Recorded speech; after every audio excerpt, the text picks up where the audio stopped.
Bonjour à tous, nous poursuivons avec la 5e Mishnah du 8e Pérek. Nous revenons au din des Shomrim, du Shoel cette fois-ci, c'est-à-dire celui qui a emprunté une bête.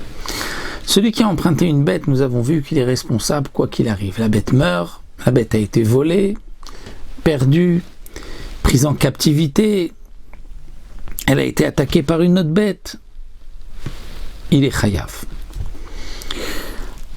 Dans quel cas il est patour? Nous avons vu juste Meta Mahmat Melacha. Si il l'avait engagé, il avait pris la bête, il l'avait emprunté pour pouvoir labourer un champ, et qu'en labourant le champ, la bête est morte.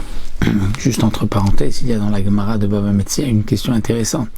C'est que quelqu'un a emprunté un chat pour tuer les souris.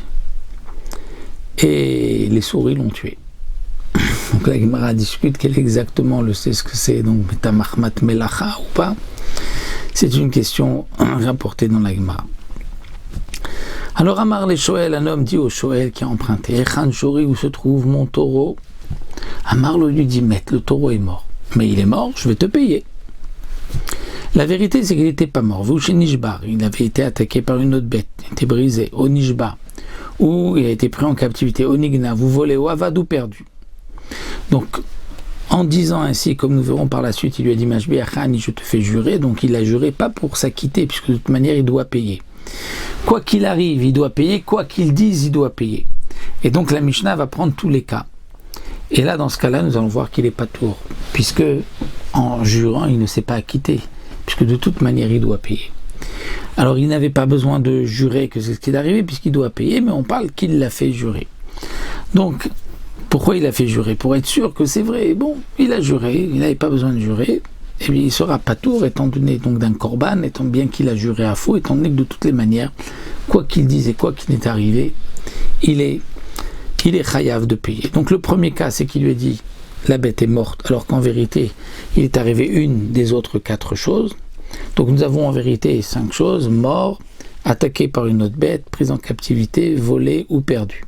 Donc premier cas, il lui a dit la bête est morte, alors qu'en vérité c'était une des autres 4 choses. Ou bien, deuxième cas, il lui dit Nishbar, elle a été attaquée par une autre bête, la vérité c'est qu'elle était morte, au Nishbar, prise en captivité, au Nigna, vous volé, au Avad ou perdu. Ou bien il a dit Nishbar, elle a été prise en captivité, la vérité c'est qu'elle était morte, Nishbar, au Nigna, au Avad, une des autres possibilités. Ou bien Nigna avait dit elle a été volée, la vérité c'est qu'elle était mette, elle était morte, au Nishbar, où elle avait été attaquée par une autre bête, au Nishbar, au présent captif, au Avad ou perdu. Ou bien il dit Avad, elle a été perdue, Zvou, Shemet, au Nishbar, au Nignav. Mashbi Achani, il lui dit je te fais jurer que c'est vrai. Vamar Amen, il a dit Amen, donc il a juré à faux, puisque ce qu'il a dit n'était pas vrai, mais il n'a pas juré pour s'acquitter, puisque malgré son serment, il va payer, et quoi qu'il est arrivé, il aurait dû payer.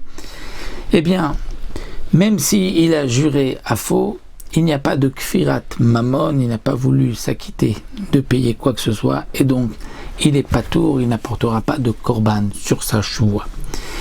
Voici donc pour cette 5e Mishnah, il nous restera, Be'ezrat Hashem, une dernière Mishnah pour terminer la Masechet.